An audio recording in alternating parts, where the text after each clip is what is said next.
3 या टॉप 4 पे महाराष्ट्र आता है, इसका प्रभाव पड़ेगा?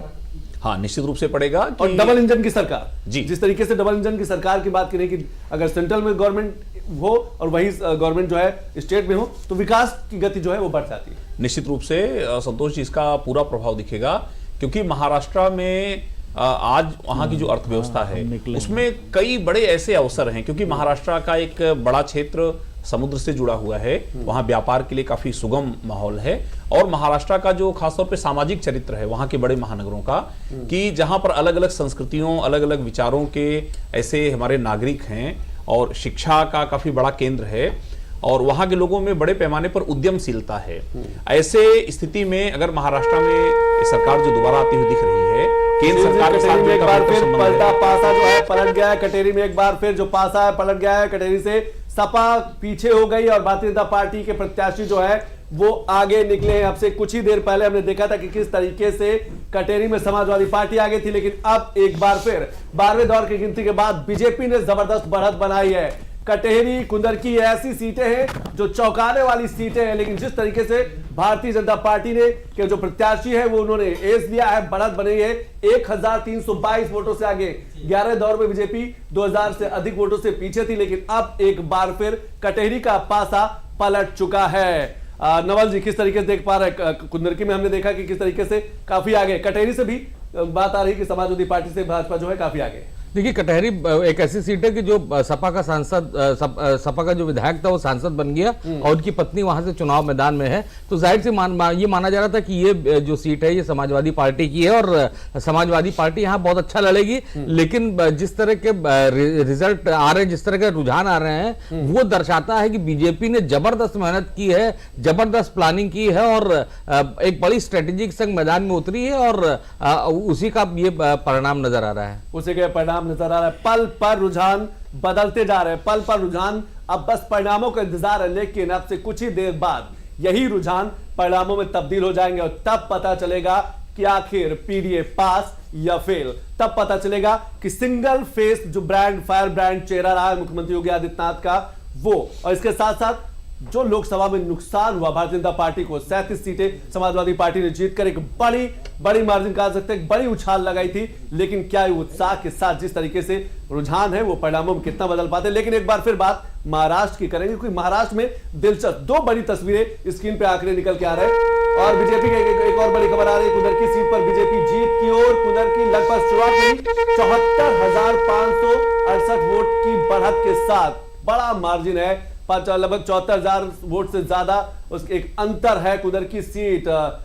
किस तरीके से देख रहे हैं राजीव रंजन जी? हमारे साथ एक और खास मेहमान जुड़ गए, उनका परिचय हमारे साथ बलिराम जी हैं, बलिराम वरिष्ठ पत्रकार। बलिराम जी, किस तरीके से देख पा रहे हैं कुंदरकी सीट पे जो मुस्लिम बाहुल्य सीट है, जहां पर कहा जाता है कि समाजवादी पार्टी की बड़ा गढ़ रहा है? देखिए, आपका सवाल राजीव जी पहले आपसे। देखिए, कुंदरकी में इतनी बड़ी जीत मेरे लिए तो बहुत आश्चर्यजनक है। आश्चर्यजनक है, हाँ। मतलब वहाँ जो मतदाताओं का परसेंटेज है, किस तरह का मैनेजमेंट भारतीय जनता पार्टी ने किया, या किस तरह का मैनेजमेंट किया, या भारतीय जनता पार्टी के साथ वहाँ के वोट पूरे अल्पसंख्यक आ गए, शायद ऐसा हुआ। नहीं तो इतनी बड़ी जीत तो उत्तर प्रदेश से मुझे लगता है कि किसी उपचुनाव में किसी सीट पर नहीं होगी, ऐसा मुझे लगता है।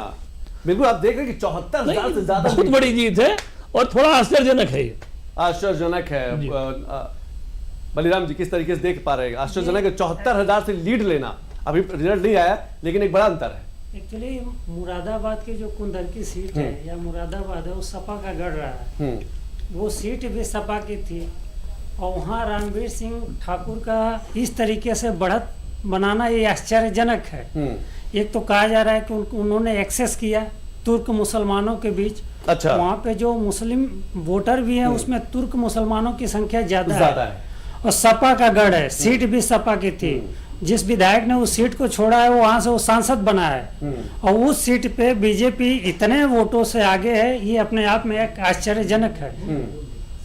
किस तरीके से देख पा रहे हैं नवल जी? किस तरीके, क्या आपको लगता है कि जो प्रत्याशी हैं वो डोर टू डोर पहुंचे हैं, या मुख्यमंत्री योगी आदित्यनाथ ने जिस तरीके से संवाद किया है, मुख्यमंत्री योगी आदित्यनाथ की जो एक अपील रही है कि पहले माफिया मुक्त उत्तर प्रदेश बनाएंगे, फिर विकास करेंगे, फिर कमल खिलाएंगे, नहीं देखिए, कुंदरकी जैसा जो रिजल्ट आता दिख रहा है, ऐसा प्रयोग पहले भी कर चुकी है, जो रामपुर में जिसमें बीजेपी के प्रत्याशी आकाश सक्सेना चुनाव जीते थे। अब ये बताता है कि बीजेपी के पास इसके लिए भी एक स्ट्रेटेजी है और उस स्ट्रेटेजी पे काम कर रही है। बीजेपी की एक रणनीति और है जो जिस पर नजर रखने की जरूरत है।